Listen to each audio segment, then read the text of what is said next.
Paper 13. The Sacred Spheres of Paradise. Between the central Isle of Paradise and the innermost of the Haven, the planetary circuits there are situated in space 3 lesser circuits of special spheres.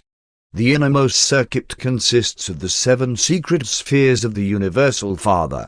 The second group is composed of the 7 luminous worlds of the Eternal Sun. In the outermost of the 7 immense spheres of the Infinite Spirit, the executive headquarters worlds of the 7 Master Spirits. These 7 world circuits of the Father, the Son, and the Spirit are spheres of unexcelled grandeur and unimagined glory.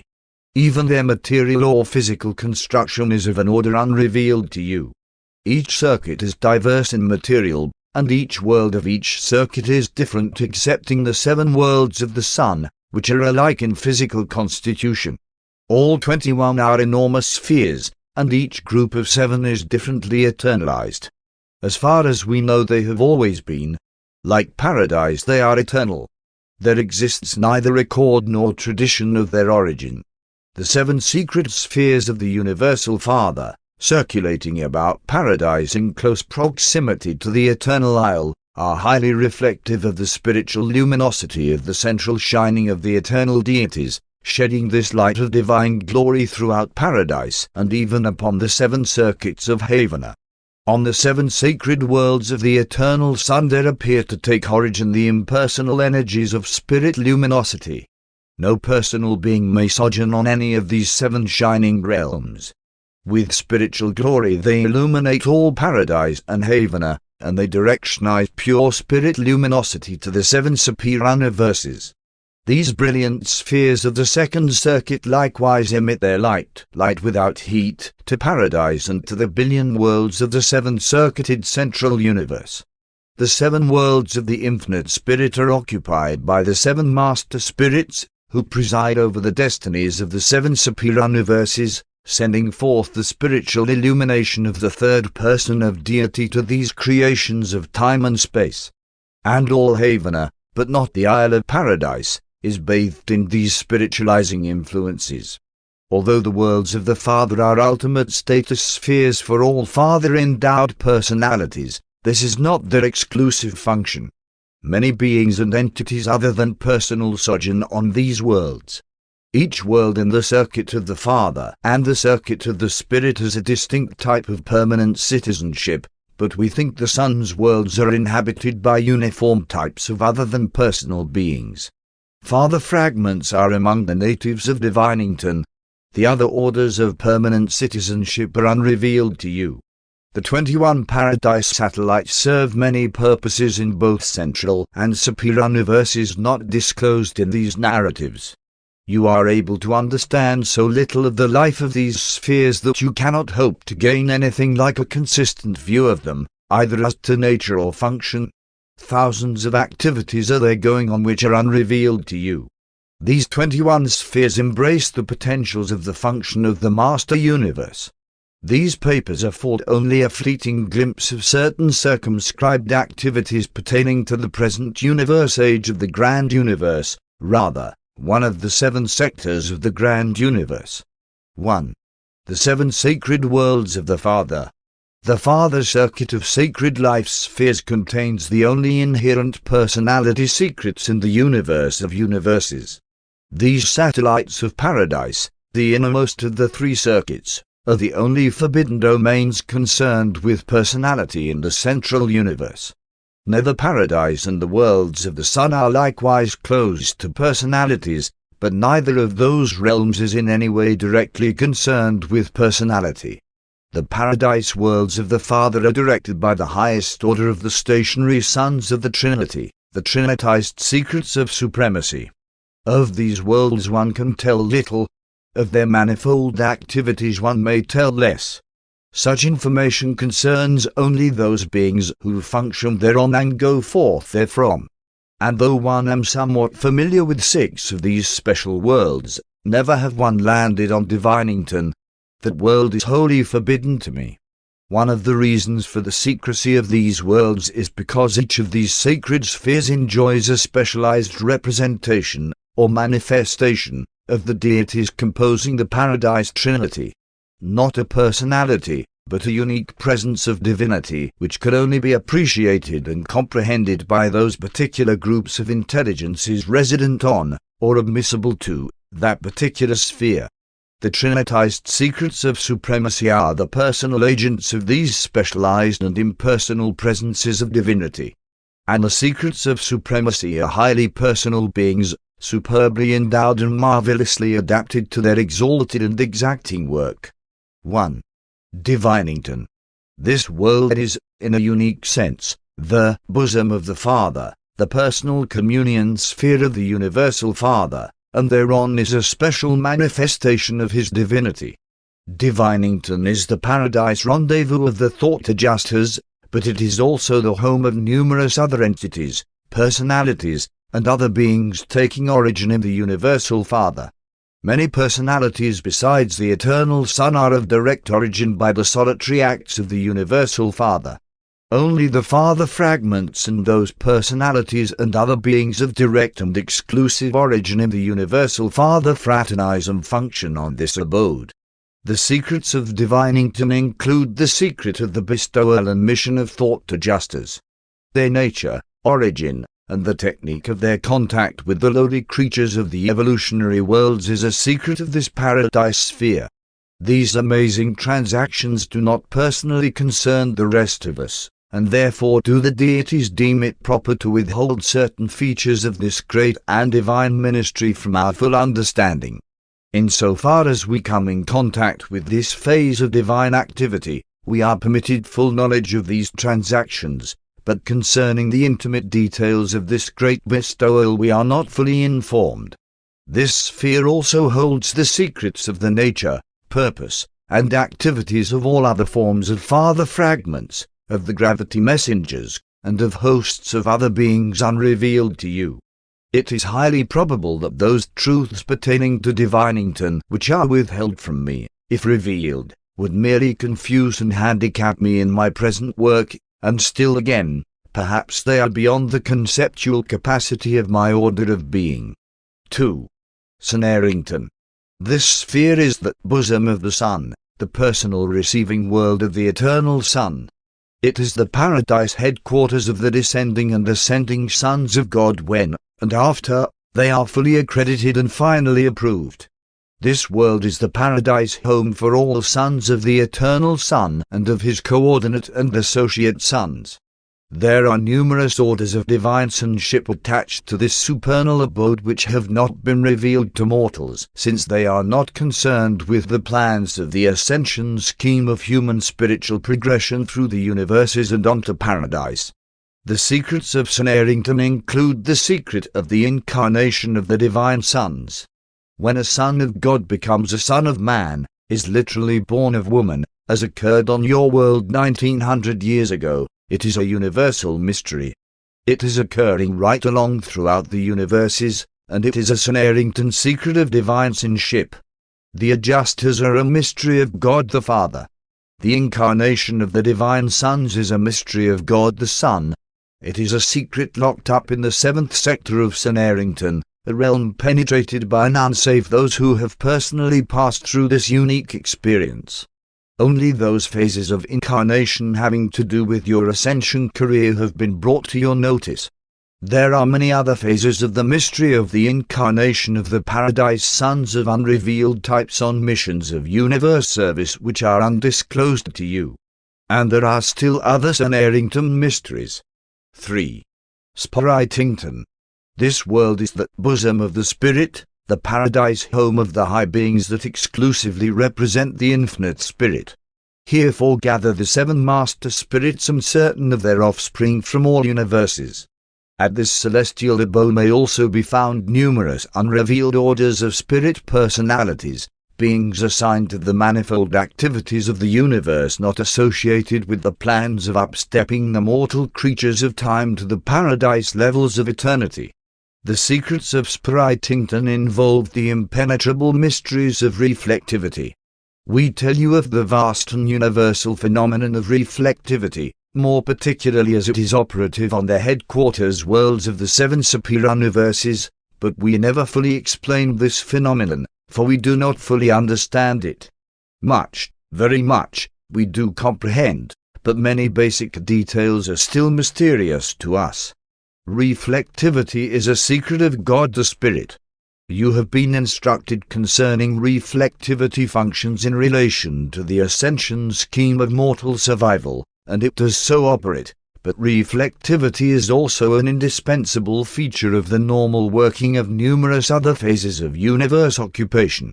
This endowment of the infinite spirit is also utilized in channels other than those of intelligence gathering and information dissemination. And there are other secrets of Spiritington. 4. Visegerington. This planet is the bosom of the Father and the Son, and is the secret sphere of certain unrevealed beings who take origin by the acts of the Father and the Son. This is also the paradise home of many glorified beings of complex ancestry, those whose origin is complicated because of the many diverse techniques operative in the 7 superuniverses.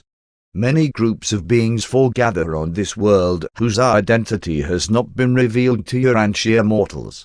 The secrets of Visegerington include the secrets of Trinitization, and Trinitization constitutes the secret of authority to represent the Trinity, to act as vicegerents of the gods.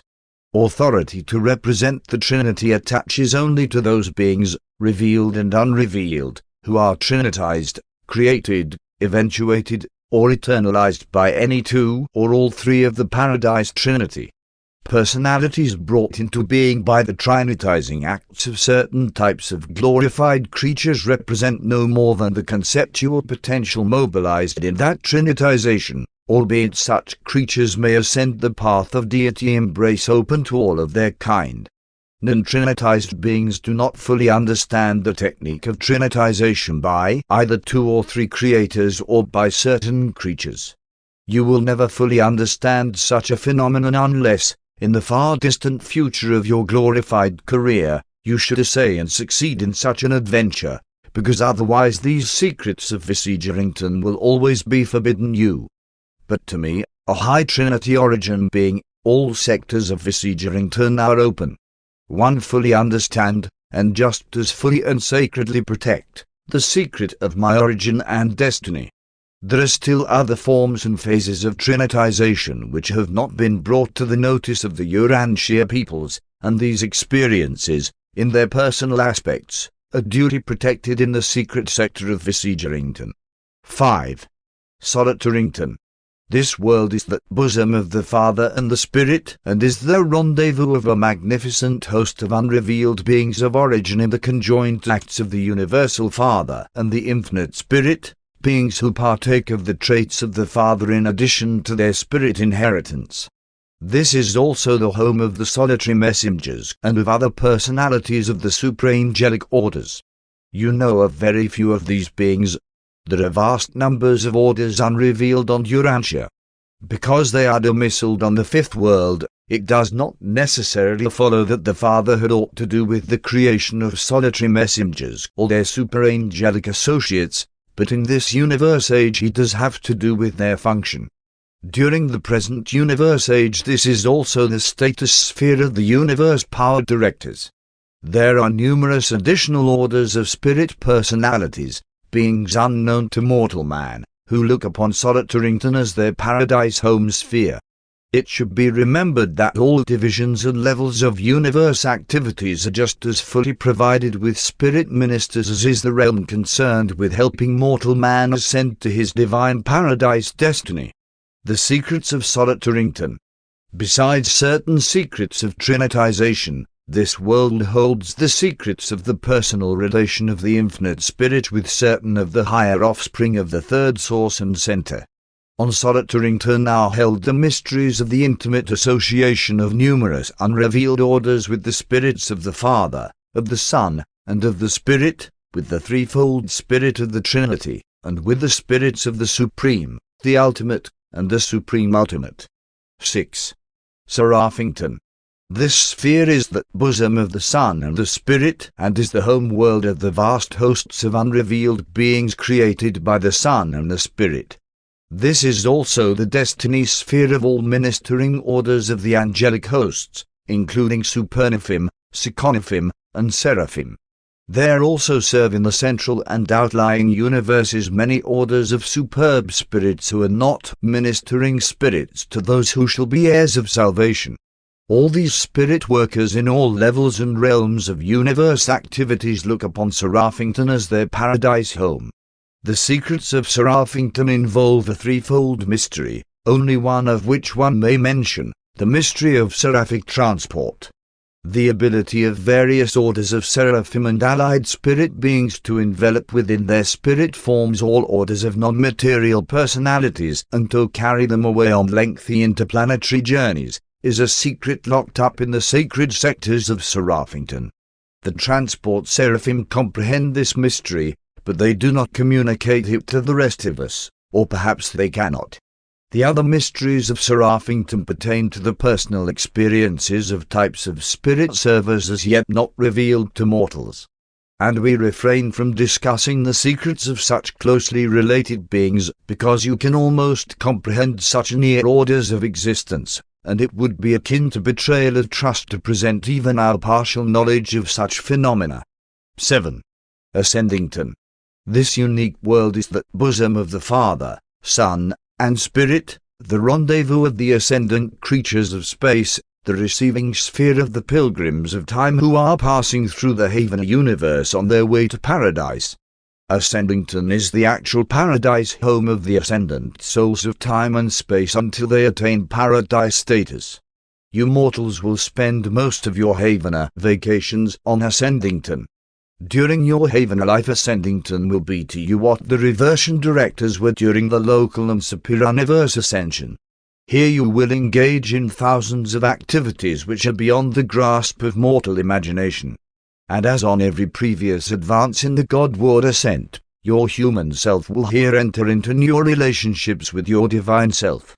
The secrets of Ascendington include the mystery of the gradual and certain building up in the material and mortal mind of a spiritual and potentially immortal counterpart of character and identity. This phenomenon constitutes one of the most perplexing mysteries of the universes, the evolution of an immortal soul within the mind of a mortal and material creature. You will never fully understand this mysterious transaction until you reach Ascendington. And that is just why all Ascendington will be open to your wondering gaze. 1/7 of Ascendington is forbidden to me, that sector concerned with this very secret which is or will be the exclusive experience and possession of your type of being. This experience belongs to your human order of existence. My order of personality is not directly concerned with such transactions. It is therefore forbidden to me and eventually revealed to you.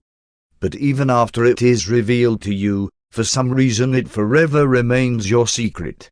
You do not reveal it to us nor to any other order of beings. We know about the eternal fusion of a divine adjuster and an immortal soul of human origin, but the ascendant finaliters know this very experience as an absolute reality. 2. Father-world relationships.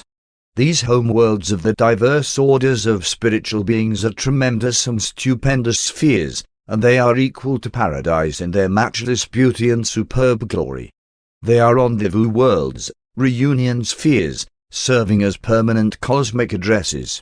As finaliters you will be domiciled on paradise, but Ascendington will be your home address at all times, even when you enter service in outer space.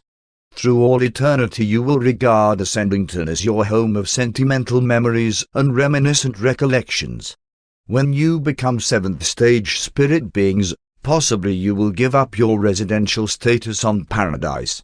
If outer universes are in the making, if they are to be inhabited by time creatures of ascension potential, then we infer that these children of the future will also be destined to look upon Ascendington as their paradise home world. Ascendington is the only sacred sphere that will be unreservedly open to your inspection as a paradise arrival. Visegerington is the only sacred sphere that is wholly and unreservedly open to my scrutiny. Though its secrets are concerned in my origin, in this universe age one do not regard Visegerington as my home. Trinity origin beings and trinitized beings are not the same. The Trinity origin beings do not fully share the Father's worlds. They have their sole homes on the Isle of Paradise in close proximity to the most holy sphere. They often appear on Ascendington, the bosom of the Father, Son, Spirit, where they fraternize with their brethren who have come up from the lowly worlds of space. You might assume that Creator Sons, being of Father-Son origin, would regard this URANTIA as their home, but such is not the case in this universe age of the function of God the Sevenfold. And there are many similar problems that will perplex you, for you are sure to encounter many difficulties as you attempt to understand these things which are so near paradise.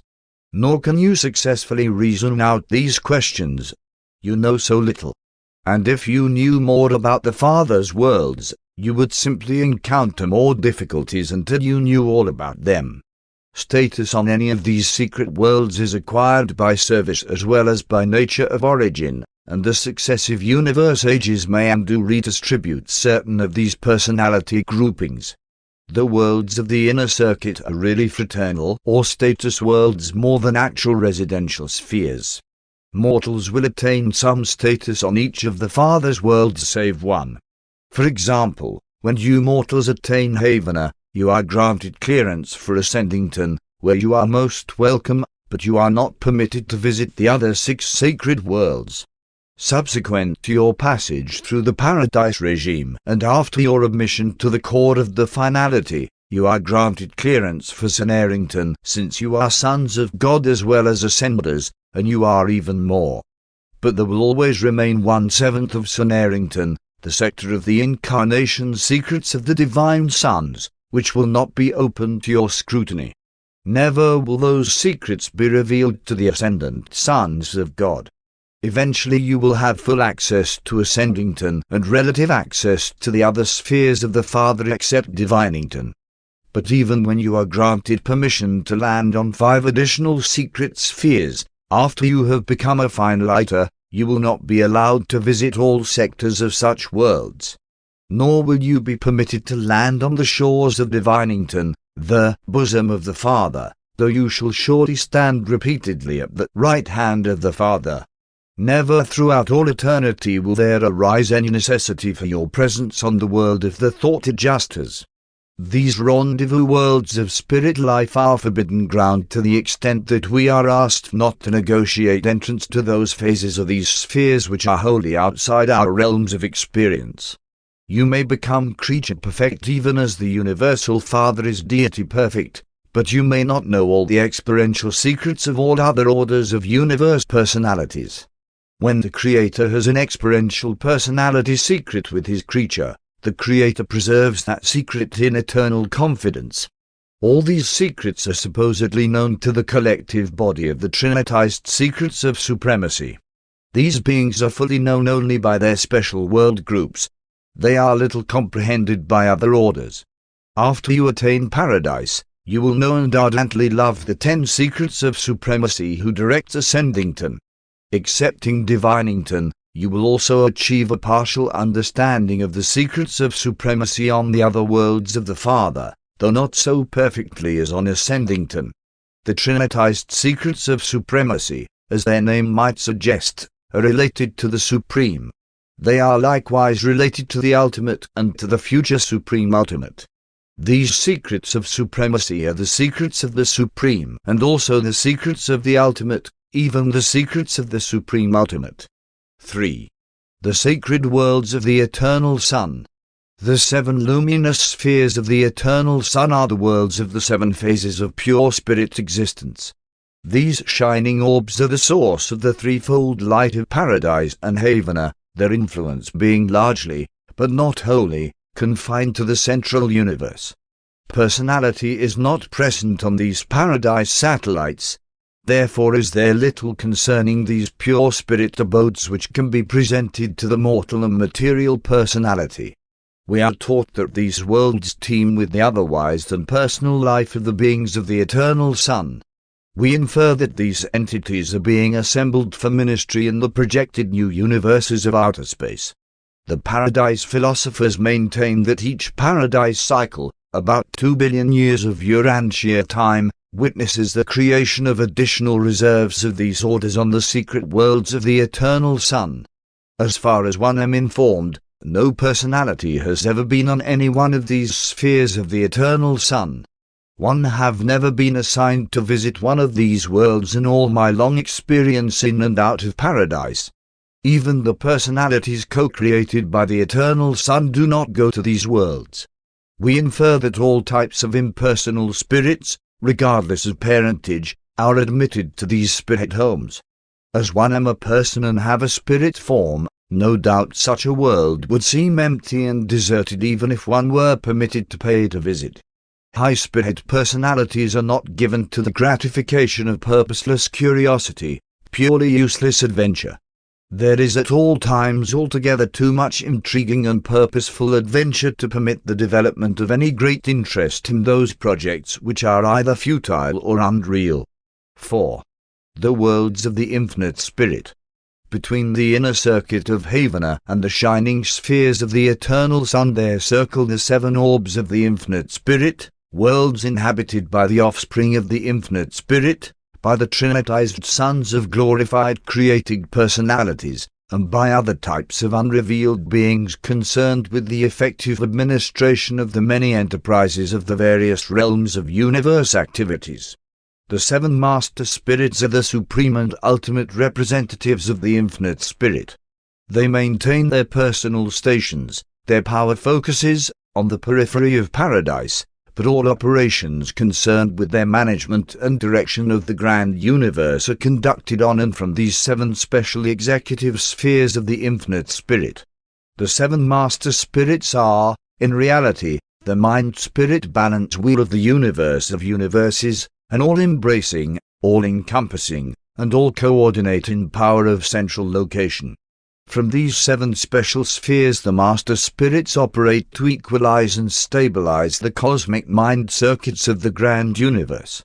They also have to do with the differential spiritual attitude and presence of the deities throughout the grand universe. Physical reactions are uniform, unvarying, and always instantaneous and automatic. But experiential spiritual presence is in accordance with the underlying conditions or states of spiritual receptivity inherent in the individual minds of the realms. Physical authority, presence, and function are unvarying in all the universes, small or great. The differing factor in spiritual presence, or reaction, is the fluctuating differential in its recognition and reception by all creatures. Whereas the spiritual presence of absolute and existential deity is in no manner whatever influenced by attitudes of loyalty or disloyalty on the part of created beings, at the same time it is true that the functioning presence of sub-absolute and experiential deity is definitely and directly influenced by the decisions, choices, and will attitudes of such finite creature beings, by the loyalty and devotion of the individual being, planet, system, constellation, or universe. But this spiritual presence of divinity is not whimsical nor arbitrary. Its experiential variance is inherent in the free will endowment of personal creatures. The determiner of the differential of spiritual presence exists in your own hearts and minds, and consists in the manner of your own choosing, in the decisions of your minds, and in the determination of your own wills. This differential is inherent in the free will reactions of intelligent personal beings, beings whom the Universal Father has ordained shall exercise this liberty of choosing. And the deities are ever true to the ebb and flow of their spirits in meeting and satisfying the conditions and demands of this differential of creature choice, now bestowing more of their presence in response to a sincere desire for the same, and again withdrawing themselves from the scene as their creatures decide adversely in the exercise of their divinely bestowed freedom of choice. And thus does the spirit of divinity become humbly obedient to the choosing of the creatures of the realms. The executive abodes of the 7 master spirits are, in reality, the paradise headquarters of the 7 superuniverses and their correlated segments in outer space. Each master spirit presides over one superuniverse, and each of these 7 worlds is exclusively assigned to one of the master spirits. There is literally no phase of the sub-paradise administration of the 7 superuniverses which is not provided for on these executive worlds. They are not so exclusive as the spheres of the Father or those of the Son, and the residential status is limited to native beings and those who work thereon. These 7 administrative planets are always open to all beings who desire to visit them, and who can command the necessary means of transit. To me, these executive worlds are the most interesting and intriguing spots outside of paradise. In no other place in the wide universe can one observe such varied activities, involving so many different orders of living beings, having to do with operations on so many diverse levels, occupations at once material, intellectual, and spiritual. When one am accorded a period of release from assignment, if one chanced to be on Paradise or in Havona, one usually proceed to one of these busy worlds of the 7 master spirits, there to inspire my mind with such spectacles of enterprise, devotion, loyalty, wisdom, and effectiveness. Nowhere else can one observe such an amazing inter-association of personality performances on all 7 levels of universe reality. And one am always stimulated by the activities of those who well know how to do their work, and who so thoroughly enjoy doing it. Presented by a perfecter of wisdom commissioned thus to function by the ancients of days on Uversa.